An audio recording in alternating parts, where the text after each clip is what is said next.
आज आहे ना मला खूप वाईट वाटत होतं, कारण की आज आद्वेचा बड्डे होता आणि तो काही कारणांमुळे ना सेलिब्रेट करायचा नव्हता. त्यामुळे मला खूप वाईट वाटत होतं.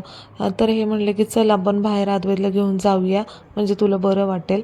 मग आम्ही गेलो होतो बाहेर, तर आद्वेला ह्या गाडीवर बसवलं होतं आणि त्याला खूप मस्त वाटत होतं गाडीवर बसायला, आणि तो त्या गाडीवरून उतरतच नव्हता.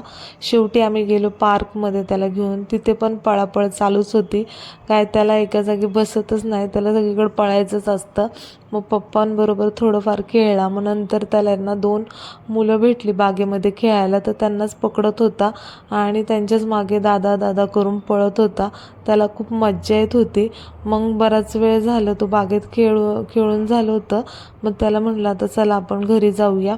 पण म्हणलं एक छोटासा आहे ना आपण काहीतरी सेलिब्रेट करूया बड्डे, कारण की मग मला बरं वाटणार नाही त्याशिवाय. म्हणून हा एक मिनी केक घेतला. हा 100 रुपीजच्याच आसपास होता तो.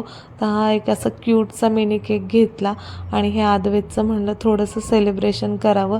नंतर बड्डे करणारच आहे, पण आता थोडं सेलिब्रेशन केलंच पाहिजे आद्वेचं, म्हणून असा क्यूट केक त्यांनी कट केला होता. आणि केक पण टेस्टी होता, छान होता. तर आद्वेला पण केक आवडला. तर असं हे आम्ही सेलिब्रेशन केलं. आणि नंतरच्या तर रील्समध्ये तुम्हाला दिसेलच की बड्डे कसं सेलिब्रेट केला. मग घरी आहे ना आलं की आद्वेचं क्रिकेट चालू झालं होतं आणि त्याला क्रिकेट खेळायला खूप आवडतं. तर व्हिडिओ आवडला असेल तर लाईक सबस्क्राईब करायला विसरू